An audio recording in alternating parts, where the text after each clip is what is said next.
शेतकऱ्यांनो, तुमच्या गोठ्यातलं जनावर अचानक दगावलं तर काही तासात हजारो रुपयाचं नुकसान होतं। पण आता सरकार तुमच्या पशुधनाच्या विम्याचा तब्बल 85% खर्च उचलणार आहे। कोणत्या जनावराला किती विमा मिळणार आणि दावा करताना कोणती चूक केली तर 1 रुपयाही मिळणार नाही, हे नक्की जाणून घ्या।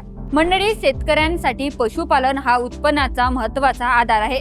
गाय, म्हैस, बैल, शेळी किंवा मेंढी यापैकी एखाद्या जनावराचा अचानक मृत्यू झाला तर त्या कुटुंबाच्या उत्पन्नावर थेट परिणाम होतो। पूर, वीज पडणे, अपघात, विषबाधा किंवा इतर कारणामुळे होणाऱ्या अनैसर्गिक मृत्यूच्या वेळी पशुपालकांना आर्थिक आधार मिळावा यासाठी राज्य सरकारने राष्ट्रीय पशुधन अभियानांतर्गत पशुधन विमा योजना राबवण्यास मंजुरी दिली आहे। या योजनेत सर्वात महत्त्वाची गोष्ट म्हणजे विम्याच्या हप्त्यापैकी 85% हिस्सा केंद्र आणि राज्य सरकारकडून भरला जाणार आहे।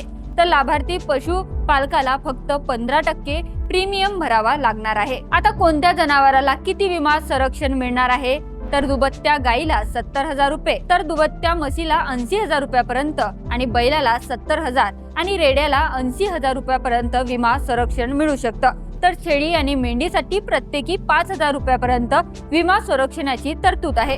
मात्र शेतकरी बांधवांनो, इथे एक नियम अत्यंत महत्त्वाचा आहे।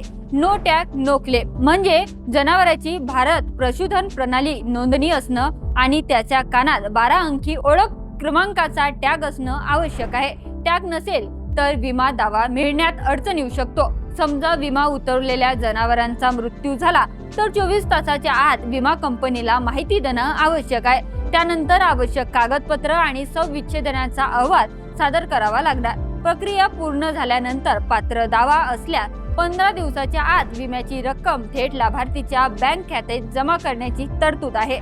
दावा मंजूर झाल्यानंतर ही विमा कंपनीने वेळेत भरपाई दिली नाही तर 12% व्याजासह तरतूद असल्याचंही सांगण्यात आलं आहे। म्हणून पशुपालन शेतकरी बांधवांनो, फक्त योजना आली एवढ्यावर थांबू नका।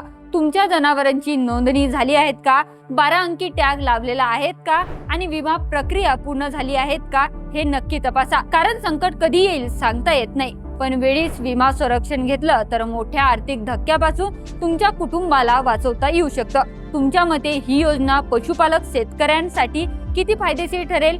कमेंटमध्ये नक्कीच सांगा आणि ही माहिती तुमच्या शेतकरी बांधवांपर्यंत नक्की शेअर करा आणि आपल्या ॲग्रोटेक मराठीला फॉलो आणि सबस्क्राईब करायला विसरू नका।